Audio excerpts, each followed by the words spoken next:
Halo sahabat, Assalamualaikum. Apa kabar? Semoga sehat selalu dan senantiasa berbahagia. Terima kasih sudah subscribe dan selalu setia menyimak video-video Excellent TV. Semoga Tuhan Yang Maha Kuasa selalu memberikan rezeki yang berlimpah ruah dan juga berkah untuk sahabat semua. Tentunya Excellent TV selalu hadir menemani waktu bersantai sahabat dengan alur cerita film-film pilihan. Kali ini, Excellent TV akan bercerita tentang sebuah film yang berjudul Bemla Nayak. Para pemeran ataupun pemain di dalam film ini adalah Bemla Nayak, merupakan pemeran utama seorang subinspektur. Daniel Sekar atau Dani merupakan pemuda sombong yang egois. Suguna adalah istri dari Nayak. Candan Rau adalah ayah Dani yang merupakan seorang menteri. Konda Daram adalah inspektur dan Balaji merupakan seorang supir dari Dani. Itulah para tokoh ataupun pemeran di dalam film ini. Selanjutnya, langsung saja kita simak ini dia alur cerita selengkapnya. Tapi sebelum itu jangan lupa untuk dukung terus Excellent TV dengan cara klik like, komen, share, dan juga subscribe. Baiklah, tanpa perlu berlama lagi, ini dia alur cerita selengkapnya.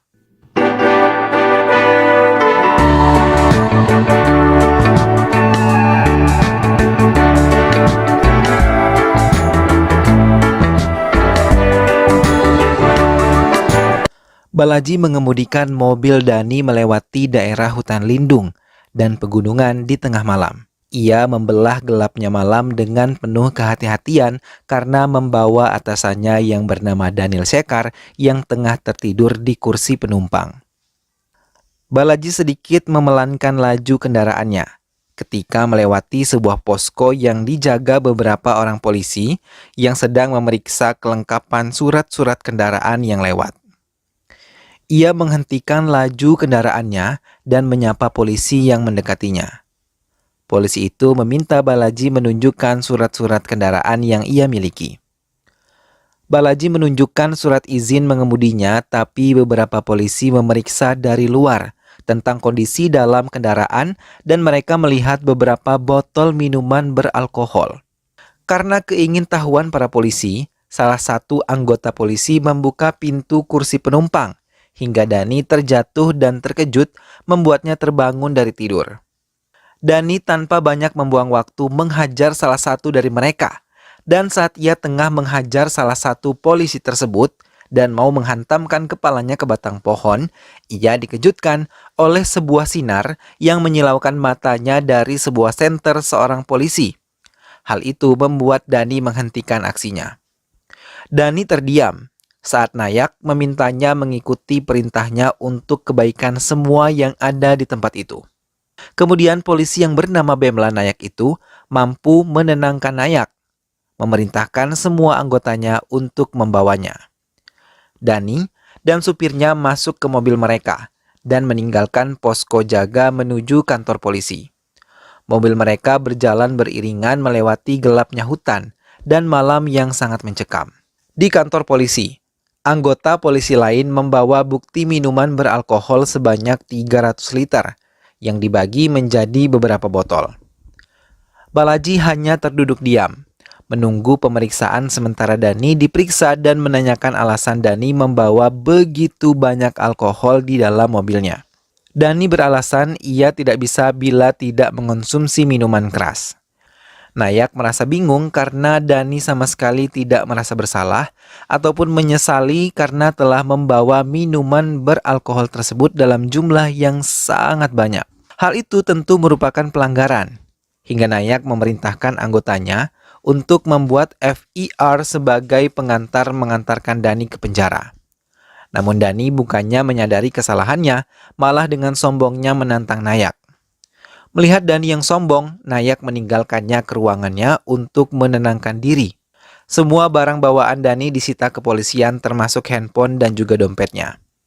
Salah satu anggota polisi yang menyita handphone Dani mencoba memeriksa kontak yang tersimpan di HP tersebut. Mereka terus memeriksa semua kontak yang ada di dalam HP tersebut.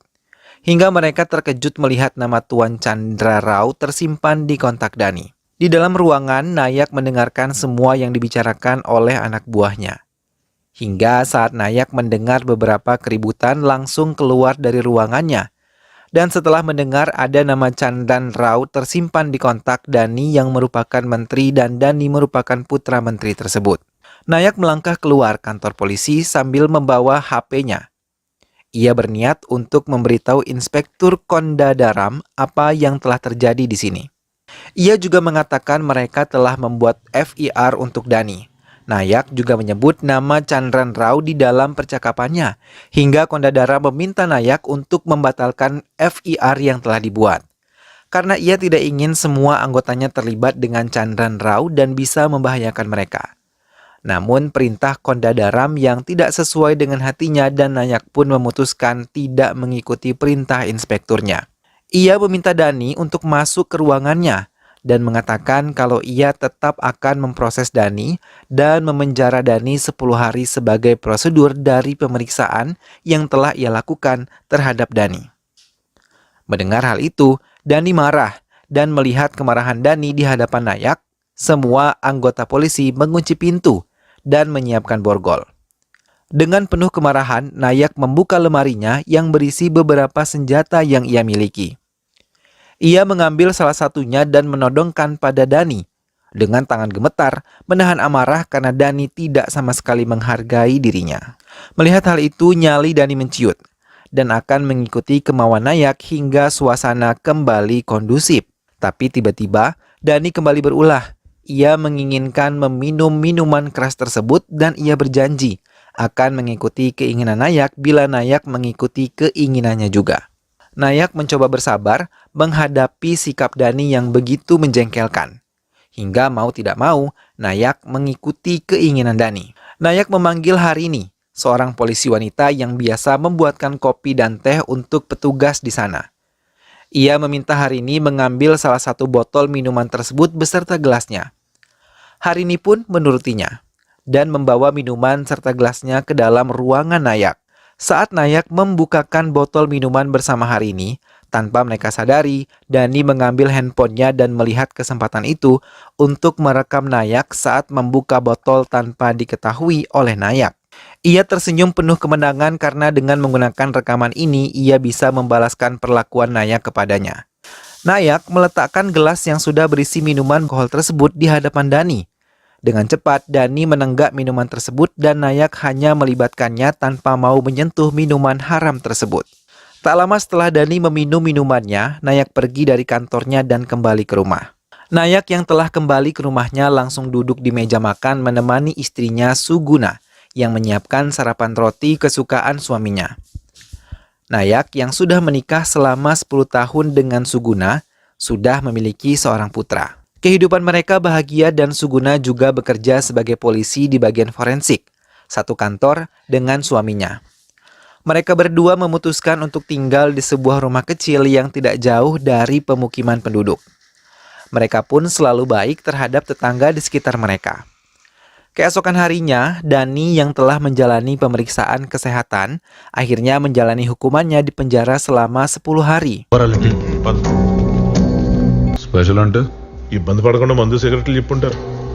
Istri Dani yang tengah hamil besar menengok keadaan suaminya yang sedang menjalani hukuman. Ayah Dani yang mengantar menantunya merasa kesal kepada Dani karena ia dipenjara. Ia juga kesal kepada Nayak yang sama sekali tidak takut terhadap nama besarnya dan membiarkan putra seorang menteri di penjara.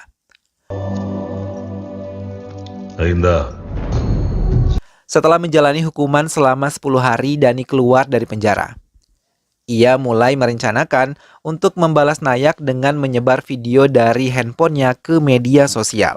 Setelah video tersebut viral, seluruh keluarganya merasa kecewa terlebih lagi Suguna. Setelah mengetahui berita itu, ia langsung mendatangi kantor polisi dan langsung ditegur oleh Kondadaram tentang apa yang terjadi dan hal itu akan membuat Nayak dan Harini diskors dari tugasnya.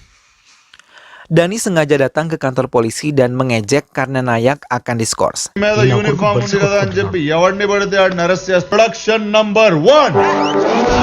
Nayak meminta Kondadaram untuk mencari kebenaran dari rekaman yang telah dibuat oleh Dani. Ia juga mengatakan hal ini tidak adil karena Dani kebal terhadap hukum. Ia bisa melakukan apa saja setelah melakukan banyak kesalahan. Kondadaram hanya terdiam karena ia tahu apa yang dikatakan oleh Bemla Nayak adalah benar.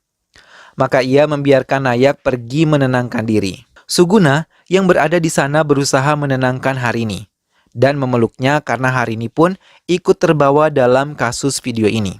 Suguna menenangkan Nayak, suaminya, dan mengajaknya kembali ke rumah mereka dan mencoba menghalangi Dani yang saat itu ada di depan kantor mereka untuk mengejek Nayak.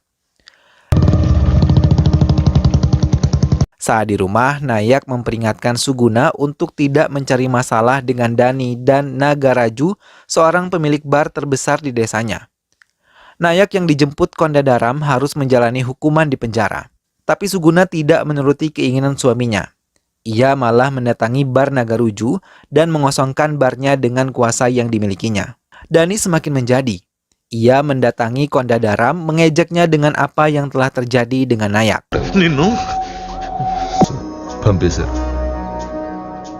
Kasus Nayak pun telah sampai ke kepala departemen polisi dan berkasnya sedang dipelajari mereka. Setelah mengundurkan diri dari jabatannya, Nayak datang ke bar Nagaruju dengan membawa sebuah peledak dan sebotol minuman keras. Di halaman bar Nagaruju, ia merakitnya dan tiba-tiba ia membakarnya hingga pengunjung bar Nagaruju pergi dari bar meninggalkannya, termasuk Nagaruju dan juga putranya. Hingga tak lama kemudian, bar Nagaruju dilempar dengan peledak oleh Nayak, mengakibatkan bar tersebut meledak dan hancur lebur bersatu dengan tanah. Hal itu membuat Nagaruju dan putranya mengalami luka-luka, tapi Nayak sama sekali tidak peduli. Setelah menghancurkan bar Nagaruju, Nayak meninggalkan tempat tersebut menggunakan bus.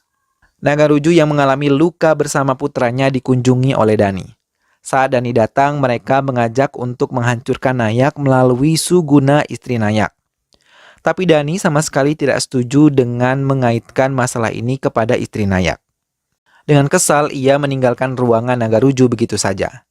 Namun, Nagaruju yang licik mencoba menghubungi ayah Dani untuk menghasutnya agar memfitnah Suguna, istri Nayak yang bisa membuat Nayak hancur.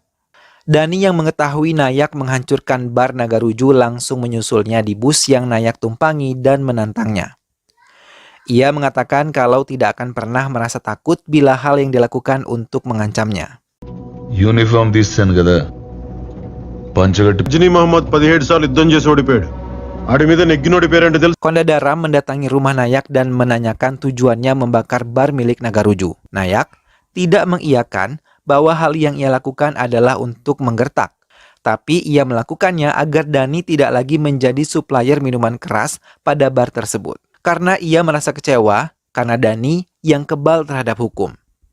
Ia kecewa karena nama besar ayahnya, Dani, bisa semena-mena terhadap hukum dan Nayak sama sekali tidak mengindahkan sebuah perintah Kondadaram untuk membatalkan FIR yang telah ia buat. Walaupun ia sadar buntut dari persoalan ini akan melebar panjang untuk hidupnya. Setelah mendengar pernyataan Nayak, Kondadaram mulai berpikir dan membenarkan apa yang diucapkan oleh Nayak. Karena selama ini, Dani dan keluarganya kebal terhadap hukuman karena jabatan ayahnya. Ia mulai melancarkan serangan kepada Dani dengan mengambil mobil Dani dan menuruni di tengah jalan, menjadikan bukti kalau Dani membawa minuman keras sebanyak 300 liter, menggunakan mobil pribadinya tersebut. Karena ayah Dani yang tidak terima Dani mendapat perlakuan seperti itu. Ia tahu Kondadaram telah mengambil mobil putranya dan membiarkan putranya begitu saja di tengah jalan. Ia langsung mendatangi Jevan, kepala departemen kepolisian, dan membuat laporan palsu yang memfitnah Suguna dan mengatakan Suguna merupakan penyelundup madu mentah. Ia memberikan artikel palsu yang sudah ia siapkan. Karena ia mau Nayak hancur bersama keluarganya. Ia melakukan hal itu tanpa sepengetahuan Dani, putranya. Kali ini Suguna yang ditangguhkan dari kantor tempatnya bekerja. Nayak membawa istri dan anaknya meninggalkan rumah mereka dan menyembunyikan sementara Suguna untuk keselamatan mereka. Tak berapa lama, Nayak dan istrinya meninggalkan rumah. Beberapa orang datang ke rumahnya dan memeriksa semuanya. Namun mereka tidak menemukan Nayak maupun istrinya. Hingga mereka mendapatkan informasi dari penjaga kedai kopi kalau Nayak telah membawa istri dan anaknya pergi dari rumah mereka dan kemungkinan mereka menuju Tanda Simhadri Gudem, tak jauh keberadaannya dari desa yang mereka tempati saat ini. Mendengar hal itu, mereka langsung menuju desa tersebut dan melihat Suguna berada di pasar. Tanpa membuang waktu, mereka langsung bergerak sesuai perintah Chandran Rao. Mereka mengambil HP milik Suguna dari tas Suguna di pasar dan langsung berlari menghindari kejaran penduduk desa. Pencuri HP Suguna pun menghubungi Nayak dan mengatakan ia adalah orang suruhan Dani yang diperintahkan untuk menangkap Suguna. Nayak yang mengetahui HP Suguna berada di tangan orang lain berpikir Suguna berada dalam bahaya. Dengan mengendarai motor, ia ke kantornya mengambil kunci mobil milik Dani dan mengendarainya dengan kencang untuk menuju rumah Dani dan juga anak buahnya. Sampai di sana, ia menghajar semua orang yang ia temui hingga ia akhirnya bertemu dengan si pencuri HP Suguna. Tanpa banyak membuang waktu, ia langsung menghajarnya tanpa henti dan mencari keberadaan Dani.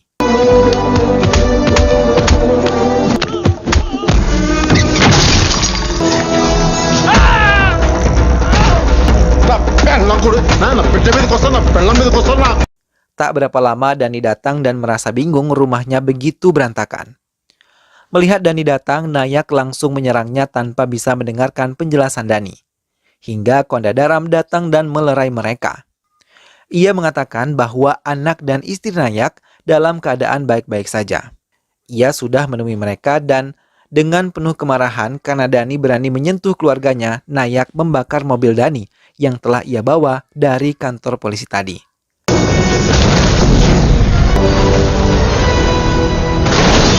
Melihat hal itu, Dani sangat marah dan menyerang Nayak kembali. Tapi Nayak yang penuh dengan kemarahan hampir memutuskan tangan Dani. Kondadara memperingatkan Dani untuk berhati-hati karena Nayak adalah kokil Allah. Dani mengendarai mobilnya sendiri tapi di tengah perjalanan mobilnya mengalami kerusakan hingga ia harus berjalan. Sampai ia bertemu dengan penggembala kambing, ia pun duduk di samping penggembala kambing tersebut. Kemudian ia bertanya dengan penggembala kambing tersebut apa yang dimaksud dengan kokil Allah. Penggembala itu kemudian mulai bercerita. 15 tahun lalu, hutan ini sebagian dijadikan sebagai kontraktor dan mereka mendirikan kantor pengawas di daerah pinggiran desa. Mereka mengolah pohon-pohon menjadi kayu dan kemudian dikirim ke kota, hingga hutan menjadi gundul. Semua penduduk dijadikan buruh oleh mereka. Tapi suatu pagi mereka tiba-tiba menculik 3 orang gadis untuk menjadi pemuas nafsu mereka. Keluarga para korban selalu memohon pada semua kontraktor, tapi mereka tidak memedulikannya hingga datang Nayak yang baru saja tiba. Ia langsung membunuh para kontraktor dengan tangannya sendiri, bahkan ia membunuh mereka satu persatu dan membebaskan 3 wanita yang mereka culik.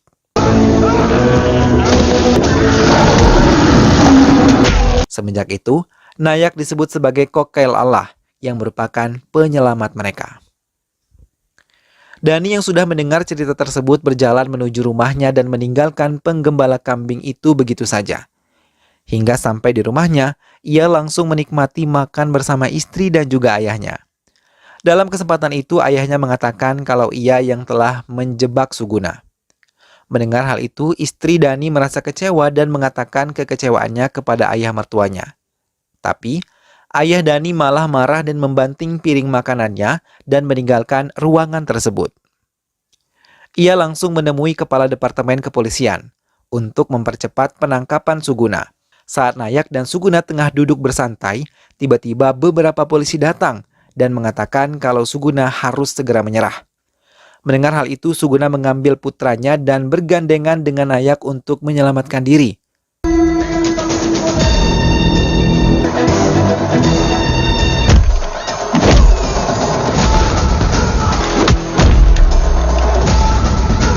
Tapi, gandengan tangan Nayak terlepas dan ia kehilangan Suguna hingga ia langsung menghajar salah satu anggota polisi dengan membabi buta. Namun kepala departemen mencegah Nayak untuk tidak brutal terhadap anggotanya dan tidak menghalangi mereka membawa Suguna. Mereka pun membawa Suguna dengan menggunakan mobil. Nayak langsung mendatangi rumah orang tua Dani dan ayah Dani sudah menyambutnya. Ia menyembunyikan sebuah pistol di balik tubuhnya dan saat Nayak datang langsung menodongkan pistolnya ke arah Nayak. Ayah Dani langsung menelpon Dani. Mendengar Nayak memegang ayahnya dan berencana melukai ayahnya, Dani mengajak Nayak untuk bertemu dan menyelesaikan urusan mereka. మా బాబు నీ దగ్గర ఉంటే ఆంధ్ర కాదు తెలంగాణ కాదు. Nayak pun menerima tantangan itu dan pergi meninggalkan ayah Dani. Tak berapa lama anak buah ayah Dani datang dan meminta mereka untuk melindungi Dani dan memenangkan pertandingan ini. Namun ia tidak menyadari kalau menantunya mencuri dengar semua pembicaraan tersebut.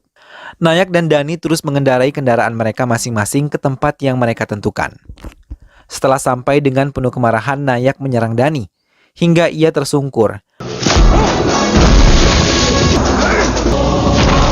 Namun mereka sama-sama kuat hingga sulit untuk dijatuhkan hingga saat Nayak terpental tiba-tiba bagian belakangnya ditusuk oleh 2 pedang sekaligus dan mengenai bagian pinggang Nayak. Namun, ia masih terus mencoba bertahan dan kembali menghajar Dani. Beberapa serangan berhasil mengenai Nayak dan mendapat kesempatan itu Nayak langsung kembali diserang bertubi-tubi hingga Nayak pingsan dan terjatuh di tempat sembayang. Melihat Nayak tidak lagi bangkit, Dani dengan sombongnya mengatakan bahwa ia adalah kokel Allah dan menggantikan Nayak. Tapi salah seorang penduduk datang dan langsung memecahkan kendi berisi susu yang langsung mengenai wajahnya dan membuatnya bangkit, lalu langsung menyerang Dani kembali. Kali ini, Nayak yang menghajar Dani terus-menerus hingga ia berhasil memegang tangan Dani dan mau mematahkannya. Namun istri Dani datang dan memohon kepada Nayak. Ia juga mengatakan kalau dirinya adalah salah satu gadis yang ia selamatkan 15 tahun yang lalu. Nayak pun memperingatkan Dani agar bersikap baik kepada istrinya.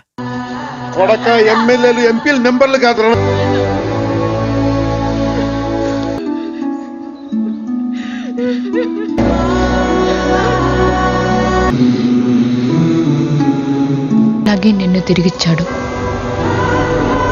Nayak dan Kandadaram menghadap atasan mereka dan mencoba menjelaskan semuanya yang terjadi. Begitupun juga dengan Dani. Ia mengakui semua kesalahannya kepada pengacaranya dan menceritakan hal yang sebenarnya yang ia alami dan membenarkan semua tindakan Nayak adalah benar. Ia yang telah bersalah selama ini, tapi ia hanya berusaha menutupi kesalahan dirinya untuk mempertahankan ego yang ada di dalam hatinya. Persoalan pun dianggap selesai oleh kedua belah pihak. Hingga akhirnya Dani mengundang Nayak. Mendapat undangan itu, Nayak langsung mendatangi rumah Dani yang meminta maaf langsung kepada Nayak. Hingga mereka akhirnya berdamai dan film pun selesai. Semoga sahabat semua terhibur setelah menyimak alur cerita dari film ini. Sampai berjumpa lagi di alur cerita film-film selanjutnya. Terima kasih sudah menyimak video ini sampai akhir. Dukung selalu SLMT TV dengan cara klik like, komen, share, dan juga subscribe. Sampai ketemu lagi, sehat selalu sahabat, dan wassalamualaikum.